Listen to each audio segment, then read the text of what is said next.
que o justo sofre? Por que aqueles que andam com Deus muitas vezes são os que experimentam as maiores dificuldades dessa vida?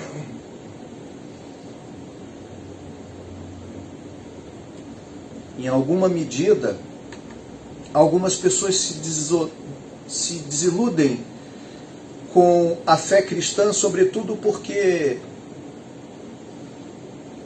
aguardam nessa fé um salvo-conduto, esperam nessa fé um salvo-conduto para os problemas dessa vida. Mas, via de regra, o mal que às vezes alcança uns, alcança também os cristãos e às vezes, sobretudo, os cristãos. Por que o justo sofre? Esse é o tema recorrente no meio cristão. E, ao mesmo tempo, um tema complexo e difícil de ser explicado. Outros homens na Bíblia também fizeram esse questionamento. Asaf, por exemplo, levita, uma família de levitas, no Salmo 73, Salmo 74, expõe que não compreenderam por que o justo sofre e olharam para a vida a partir da prosperidade do ímpio em algum momento. Jó, cujo tema desse livro é o sofrimento do justo, ou ainda, por que o justo sofre, é um livro que fala sobre a história de um personagem e que nos desafia, nessa noite, a pensarmos um pouco sobre esse tema à luz da fé cristã. Eu queria dividir isso em algumas cenas, e a primeira delas, nesse texto, é que eu quero destacar algumas considerações acerca da pessoa de Jó, desse personagem. Dos versos 1 até o verso 5, nós temos aí uma série de descrições acerca de Jó, e que eu condensaria da seguinte forma. Em primeiro lugar, quanto às suas características morais e espirituais, o texto declara que Jó era íntegro, que Jó era reto, que Jó era temente a Deus e que Jó era prudente porque se desviava do mal. O texto diz que é Deus quem justifica Jó, porque é Ele quem fala essas verdades acerca de Jó, acerca de suas qualidades morais e espirituais. Era um homem íntegro, era um homem reto, era um homem temente a Deus, era um homem prudente, porque se desviava do mal.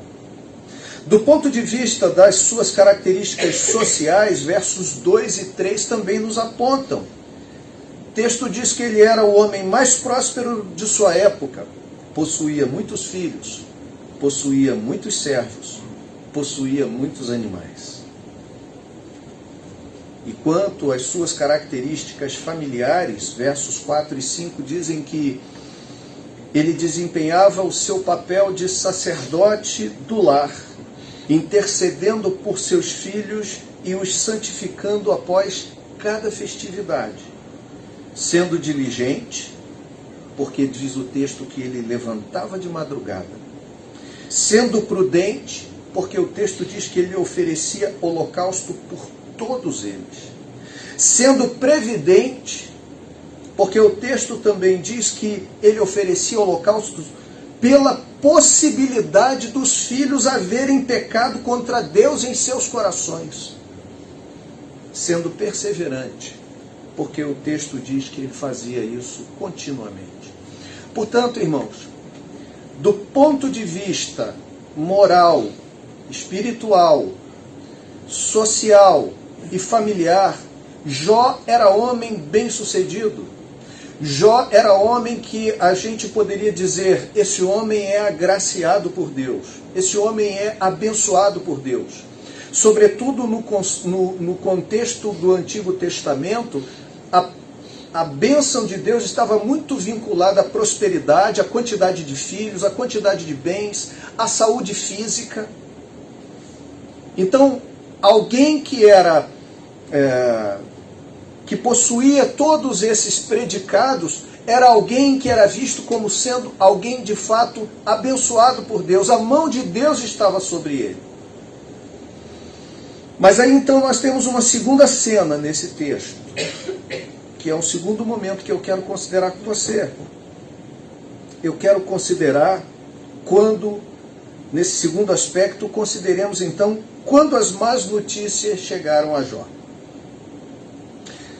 E sobre isso, dos versos 6 ao verso do verso 6 ao verso de número 19, o texto nos aponta algumas verdades também acerca das más notícias. Primeira, as más notícias não chegaram por conta de pecado ou por negligência de Jó. O texto é claro. Nós vimos que Deus diz que Jó era homem reto, íntegro, que se desviava do mal e assim o fazia continuamente. Era um homem segundo os melhores padrões morais e sociais que nós possamos descrever. Mas o texto é claro quando diz que certo dia os filhos de Deus, e é uma menção aos anjos, se aproximaram de Deus, vieram à sua presença, e Satanás também vai à presença de Deus. E o texto nos mostra que, tendo Satanás se apresentado diante de Deus, foi Deus quem chamou a atenção de Satanás para Jó. Não é, no primeiro momento, o próprio diabo que chama a atenção de Deus acerca daquele personagem, daquele homem, mas Deus lhe chama a atenção. Viste meu servo Jó? E a partir daí Satanás incita Deus contra Jó, e Deus permite que Satanás haja na vida de Jó, dando-lhe, porém, limites, ou seja, limitando a sua ação, fazendo assim com que Satanás tenha certa autoridade sobre algumas questões, e nesse primeiro momento, sobre todos os seus bens, porém não sobre a sua vida. Em segundo lugar, as más notícias chegaram depressa. Quando elas vieram uma por cima da outra.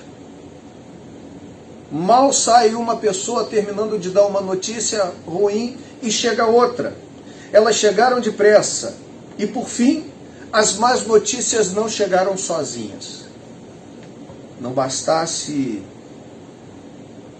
toda a tragédia que seria uma daquelas notícias, foram 4 simultâneas, onde Jó recebe como notícia as informações de que perdeu a sua força de trabalho, seus servos, seus bois e mulas.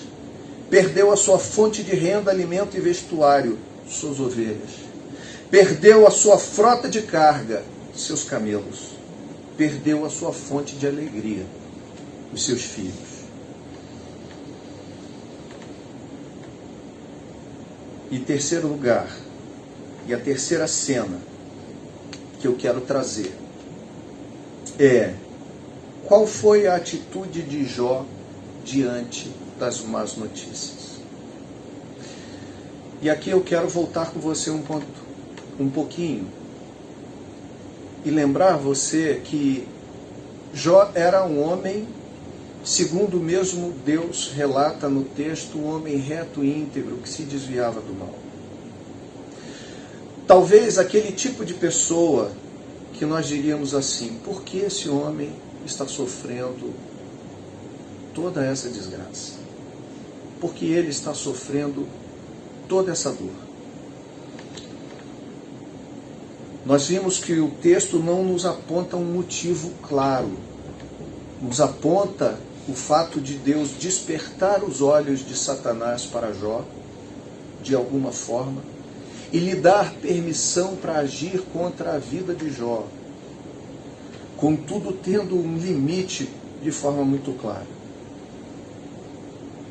mas não fica muito evidente, nem aqui, nem até o final do livro, no capítulo 42, os motivos pelos quais, ou o motivo pelo qual, Deus assim permite que aconteça na vida de Jó. O que a gente sabe no final é que Jó vai dizer que conhecia Deus de ouvir, mas que depois de tudo que ele passou, os seus olhos tiveram a oportunidade de ver.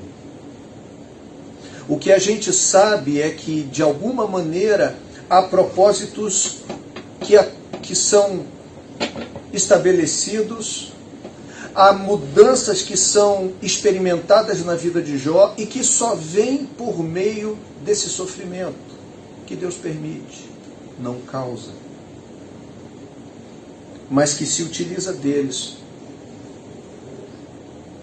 para que Jó tenha uma transformação na sua forma de ver a vida e, sobretudo, na sua forma de se relacionar com Deus. Porque o justo sofre é um tema que às vezes toca profundamente o nosso coração. Talvez você já tenha tido algum dia na sua vida um momento em que você perguntou: por que eu? Por que comigo?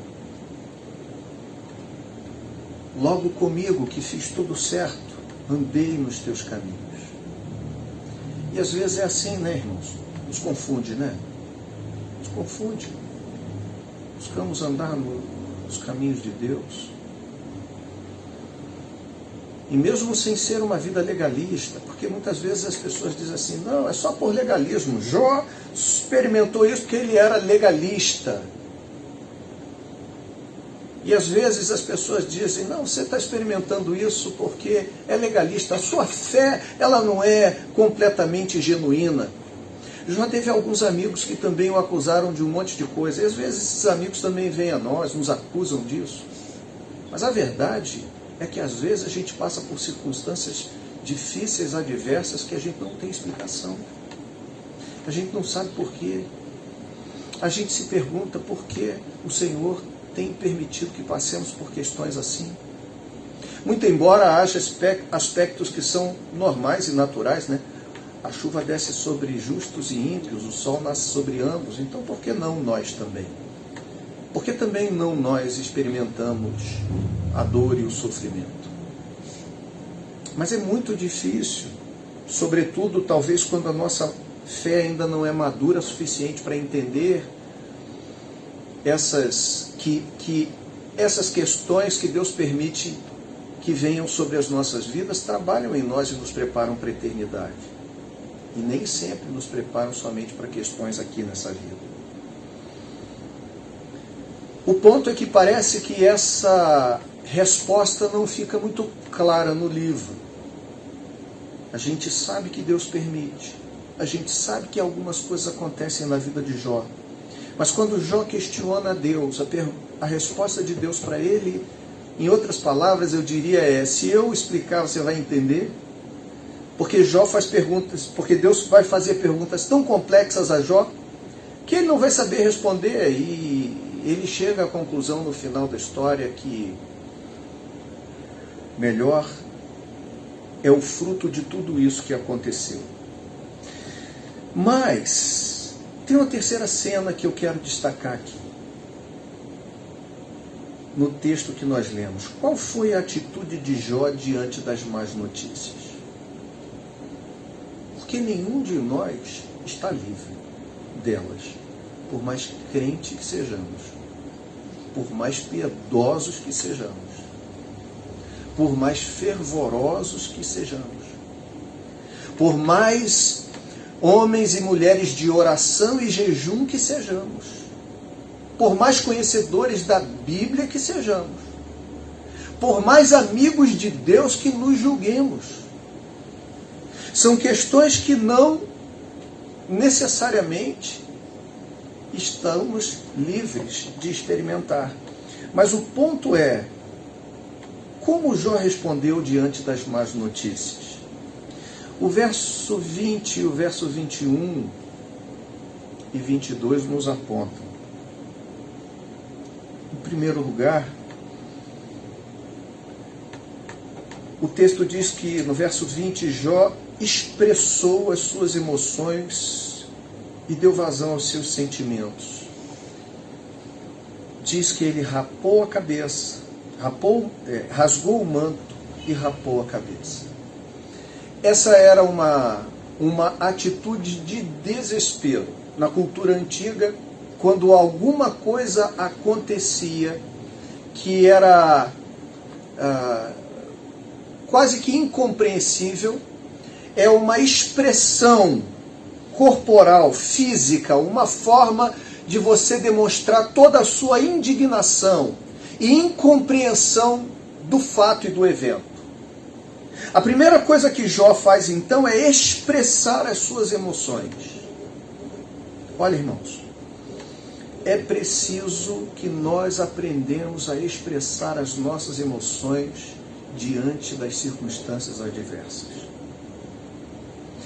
No meio cristão, muitos, por muito tempo, ensinaram que um crente não podia sofrer, não podia chorar. Talvez você mesmo já fez parte de uma comunidade, de algum lugar, onde ensinaram, não, vai tudo bem. Lembram disso? Eu me lembro que uma vez eu ouvi uma mensagem sobre aquele texto lá de Eliseu e da mulher que tem um filho, né, da Sunamita, a mulher de Sunem,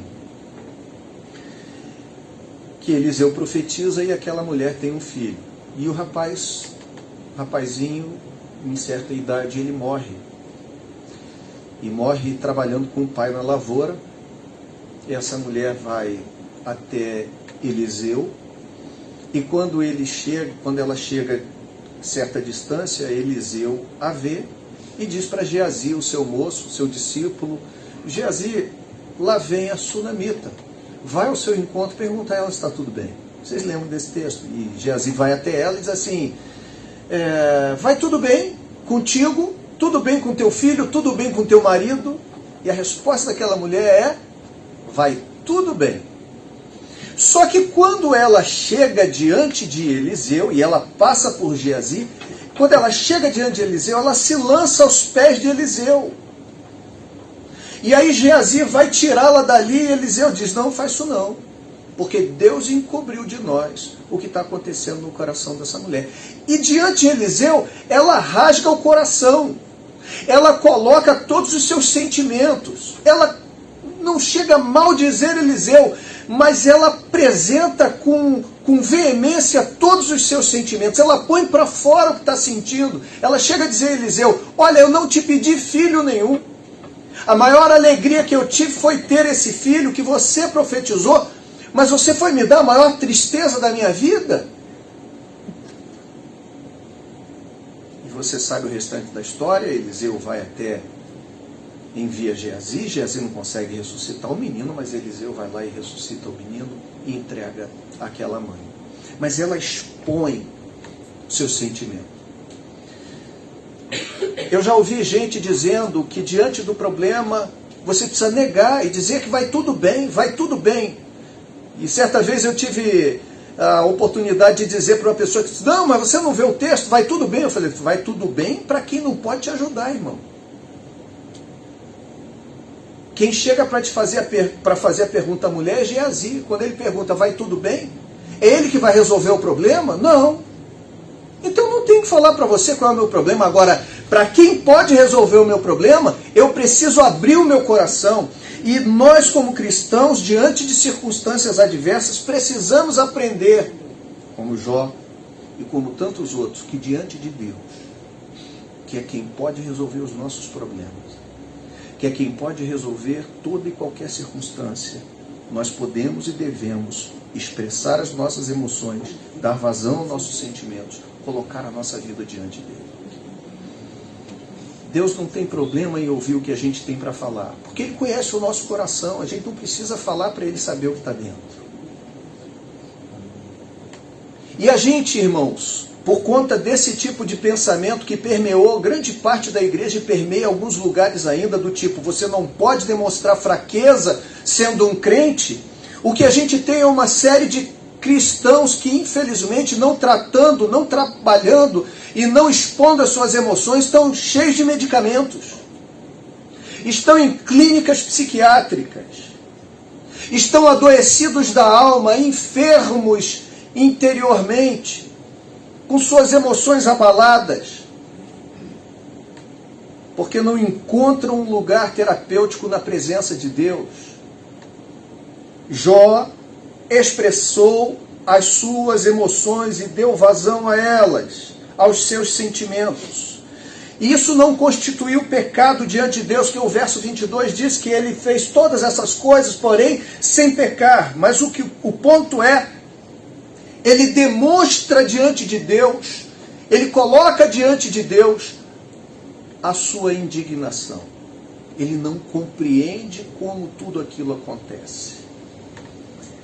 Essa é a primeira maneira como Jó, a primeira atitude como Jó trata diante das más notícias. Jó expressou as suas emoções e deu vazão aos seus sentimentos. Eu e você precisamos aprender que diante de Deus nós podemos chorar. Nós podemos abrir o nosso coração. Eu diria até mesmo diante de alguns irmãos, às vezes nem todos às vezes compreendem, mas diante de alguns irmãos que compreendem o nosso choro, a nossa dor, é terapêutico. É preciso abrir o coração, senão a gente vai adoecer. Eu me lembro que quando meu pai morreu, eu tinha 18 anos. E meu pai não tinha família aqui no Rio de Janeiro. A família dele era do Nordeste, do Ceará e do Piauí, onde ele nasceu, e depois grande parte da família morava no Ceará. Nova Russas. E quando meu pai morreu, não tinha ninguém aqui. Eu devia ter uns 18 anos, meu irmão 16. Não tinha ninguém para ficar com o corpo do meu pai. Minha mãe disse que tinha que velar o corpo. E eu me lembro que eu fiquei no necrotério, lá em Itaboraí, 1988. Aquela noite inteira sozinho. Eu resolvi tudo. Eu vesti o corpo do meu pai, eu troquei a sua roupa, eu resolvi todas as coisas concernentes àquilo. Eu só tinha 18 anos e um irmão de 16. Minha mãe ficou em casa com meu irmão mais novo e eu fiquei resolvendo todas aquelas coisas. Eu vejo hoje em dia os jovens de 18 anos, coitados, muitos não conseguem resolver nenhuma situação de vida. E naqueles dias eu fiquei calado, resolvi tudo aquilo. Mas aquele choro que eu engoli, aquelas emoções que eu não expressei porque precisava ser forte naquele momento, um dia enviaram para mim a sua fatura. E alguns anos depois eu sofri bastante por conta daquilo. E experimentei uma dor profunda na alma e tive que fazer tratamento. Porque não tinha resolvido coisas que eu deveria ter resolvido. Não tinha expressado sentimentos que eu deveria ter expressado. Você pode expressar, irmãos, suas emoções e dar vazão aos seus sentimentos diante de Deus, sem pecar, mas pode e deve fazê-lo diante das circunstâncias adversas. A segunda atitude que Jó teve, que eu também aprendo com ele, é que diante das más notícias, ele também, no primeiro momento, ele expõe os seus sentimentos e as suas emoções, mas no segundo momento ele se humilha diante de Deus e o adora. O texto continua dizendo que lançou-se em terra e o adorou. A primeira reação é dar vazão, é não compreender, é demonstrar a sua perplexidade. O segundo momento é se humilhar diante de Deus e adorar. É interessante que essa expressão, no seu sentido original, significa prostrar-se no solo. Sugere mesmo uma prostração como símbolo de adoração e reverência. É um se entregar, é um ato de prostrar-se, um ato comum como prova de submissão diante de um superior. A prostração nesse sentido era um ato comum de auto-humilhação, realizado perante superiores e principalmente perante a realeza. É o que Jó compreende. Ele está diante de Deus. É aquele que pode todas as coisas. É aquele que tem o controle de todas as coisas, que é o Senhor de todas as coisas. Em suma, mesmo diante das calamidades, a adoração de Jó foi uma prestação de culto ao Senhor completamente consciente. Ou seja, ele expõe o seu sentimento diante de Deus. E ele se humilha diante do Senhor. É preciso a gente reconhecer, irmãos, diante das más notícias, que Deus não perdeu o controle da situação. É preciso a gente reconhecer, irmãos, diante das más notícias, o Senhor continua sendo o Senhor. Ele é Senhor no tempo bom, mas Ele também é Senhor no tempo adverso. A gente não compreende. E talvez para nós seja mais difícil, ou seja menos difícil, melhor dizendo, hoje, compreender isso a partir da leitura do livro de Jó. Porque pensa comigo, eu e você hoje estamos lendo o que o autor, inspirado por Deus, relatou acerca do conflito que aconteceu na vida de Jó. Nós estamos vendo de fora, estamos vendo o filme, estamos vendo a história contada por Deus. Havia todo um plano, havia todo um conflito, havia todo um cenário por detrás daquilo que Jó poderia ver. Você acha mesmo que Jó imaginava 1/10 dessas coisas? Você acha que 42 capítulos que se passaram na vida de Jó são referentes ao mesmo tempo que eu e você vamos durar lendo isso aqui? Talvez 7 dias, uma semana? Quanto tempo durou o drama da vida de Jó? Quanto tempo dura o drama de uma pessoa que adoece? Não tem diagnóstico. A doença agrava. Ele perde os bens. Alguém chega e diz, olha, isso é psicossomático. Você está somatizando tudo que aconteceu com você, está descarregando no seu corpo. Não interessa. Quantos meses isso dura? Quantos meses eu e você sofremos quando uma enfermidade acomete a nossa vida? Quanto tempo durou esse tempo de Jó? Esse sofrimento de Jó? Até ele chegar à conclusão das coisas a partir de tanto sofrimento. Hoje eu e você lemos aqui, sabemos o que aconteceu por trás, mas quando eu e você estamos passando por um momento adverso na vida, a gente não consegue imaginar o que está passando por trás, o que tem de espiritual por trás.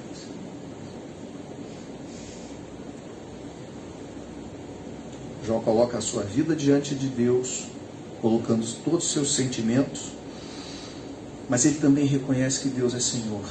Ele se prostra, ele se rende. Deus é o Senhor. É Ele que tem controle. E por fim, irmãos, Jó faz uma reflexão. Eu vou botar aqui uma reflexão realista da vida.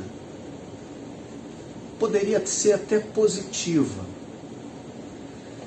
Não sei se essa é a intenção de Jó, acho que não. Mas ele faz pelo menos uma reflexão realista da vida que também nós precisamos aprender diante das más notícias, diante do sofrimento. Primeiro, Jó reconheceu o estado inicial e o último de todo ser humano. Nu nasci do ventre da minha mãe, nu tornarei para lá. A gente luta por um bocado de coisa que vai ficar aqui. A gente sofre por um bocado de coisa que não vai sair desse lugar com a gente. E ao mesmo tempo, Jó faz uma reflexão realista da vida. Por que não eu? Tinha a música do Kid Abelha. Tinha uma música do Kid Abelha que cantava isso. Por que não eu? Mas Por que não eu? Por que não nós? Nós somos sobre-humanos porque nos tornamos cristãos? Deixamos de ser de carne e osso? Não ficamos mais enfermos? Não passamos mais adversidades? A crise que dá no país não nos afeta mais? Eu me lembro de Elias, que Deus o sustentou junto ao ribeiro de Querite, 1 Reis capítulo 17, quando ele foge de Acabe. Mas até Elias, tendo sido sustentado de forma milagrosa por Deus, recebendo pão e carne de corvos e bebendo água do ribeiro, todos os dias, teve um dia que o ribeiro secou por causa da estiagem da terra. Os servos de Deus também padecem. Os servos de Deus também experimentam aquilo que é o estado geral de degradação dessa natureza. Jó então reconhece o estado inicial e o último de toda pessoa. Eu nu saí do ventre da minha mãe e nu vou voltar para lá. Segundo, Jó reconheceu a soberania do Senhor. O Senhor deu e o Senhor tomou.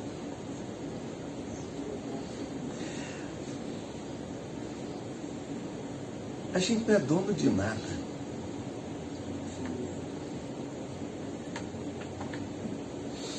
E às vezes a gente precisa aprender que Deus deixa a gente cuidar de algumas coisas por algum tempo. Mas o dono é Ele. A igreja é dele. Não é nossa. A gente pode até ser pastor, mas a igreja é dele. As ovelhas são dele. Nossos filhos são dele. Nossos cônjuges são dele. Nossa vida é dele. Sequer é nossa. Nós sequer temos a autoridade e o domínio sobre a nossa própria vida. Ele reconhece o estado inicial e último de todo ser humano. Ele reconhece a soberania do Senhor. E ele bendiz o nome do Senhor e não amaldiçoa. Bendito seja o nome do Senhor. Diante de uma situação adversa, que não dá para a gente imaginar, porque eu sei que cada um de nós aqui já experimentou um momento muito difícil da sua vida. Mas eu acho que todo mundo concorda que esse negócio que acontece com Jó todo de uma vez é muito punk. É muito difícil. E o texto conclui dizendo: em tudo isso Jó não pecou, nem atribuiu a Deus falta alguma. Nessa noite, para participar da ceia, eu queria aplicar essa mensagem tendo por base uma pergunta, só uma. Como é que você tem reagido diante das más notícias? Nós vamos participar hoje da ceia do Senhor, memorial para nós, do que Cristo fez por nós. Como nós temos nos portado diante das notícias adversas? Será que nós temos seguido, talvez, atitudes como essa de Jó? De colocarmos o nosso sentimento, reconhecermos a soberania de Deus e de, no final das contas, abençoarmos ou bendizermos o nome do Senhor e não amaldiçoarmos? Ou será que a nossa vida é a vida daquela pessoa que reclama, que ressente, que as situações, às vezes, sendo elas muito difíceis, ou às vezes nem tão difíceis, a gente já está falando mal, já está abrindo a boca, já está pecando, já está falando contra o nome do Senhor? Será que a gente só... Que tipo de pessoa somos nós, ou melhor dizendo, que tipo de atitude temos tido diante dessas circunstâncias? Será que nós temos sido pessoas que só fazem uma reflexão negativa da vida? Você não precisa fazer positiva. Não é a teologia do coach. Mas se nós somos cristãos, temos de fazer uma reflexão realista que seja da vida. Deus continua sendo o Senhor. Ele continua sendo bendito. E embora a gente pode até não saber, possamos não saber os motivos pelos quais muitas coisas acontecem, vêm sobre nós, a gente lê o final do livro de Jó, a gente sabe que as perguntas não respondidas, né, suas perguntas feitas que não são respondidas por Deus, levam Jó à conclusão de que ele experimenta um relacionamento mais profundo com Deus a partir de tudo aquilo que ele viveu. A gente às vezes não vai encontrar sentido em tudo nessa vida, mas a gente pode ter certeza de que Deus vai estar conosco, de que a nossa percepção do Senhor vai se tornar melhor, que nós vamos talvez não entender tanto mais sobre todas as coisas dessa vida, mas vamos estar mais próximos dele. Como você tem reagido diante das más notícias? Eu diria para você, se apegue a fazer uma reflexão mais positiva da vida. Pelo menos realista.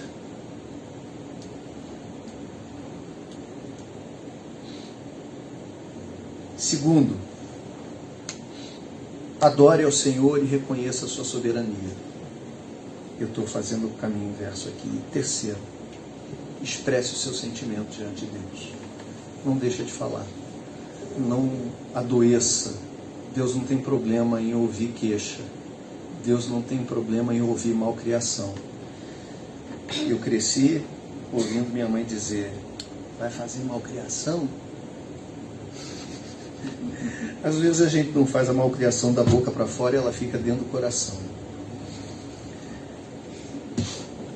A gente pode ter a certeza de que Deus não tem problema em ouvir malcriação, mas que nós tenhamos uma atitude mais realista, com base na nossa fé, diante das circunstâncias adversas.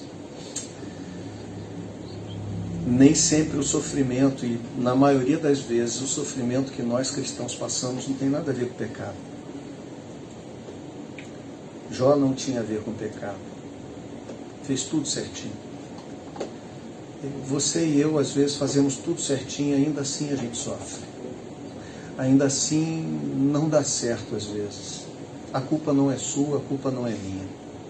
Há mais coisas que a gente não consegue compreender, mas que certamente você vai ter alguns amigos como os de Jó que vão querer culpar você, vai dizer que é falta de oração, falta de fé, falta de jejum, que é falta de leitura da Bíblia, porque você comprou um CD de música do mundo, ou que você deu brecha para isso ou para aquilo outro. Mas o sofrimento, a dificuldade, a adversidade também acometem a vida do justo. Importa que a gente saiba que não é ter a dificuldade, o sofrimento ou não ter que vai definir alguém como sendo cristão genuíno, mas sobretudo, eu penso, sobretudo a maneira como nós vamos passar e como nós vamos responder a isso. Que o Senhor nos abençoe. Que o Senhor dê graça sobre nós, que diante dos momentos adversos que na vida a gente porventura tiver de passar, nós tenhamos um coração grato a Deus. Nós sejamos capazes de colocar os nossos sentimentos para fora e não adoecer por conta da maluquice de ninguém. Que nós possamos reconhecer a soberania de Deus sobre toda e qualquer situação, e que o nosso coração, mesmo diante de dor, seja um coração que sempre se prostra diante do Senhor e o adora. Amém?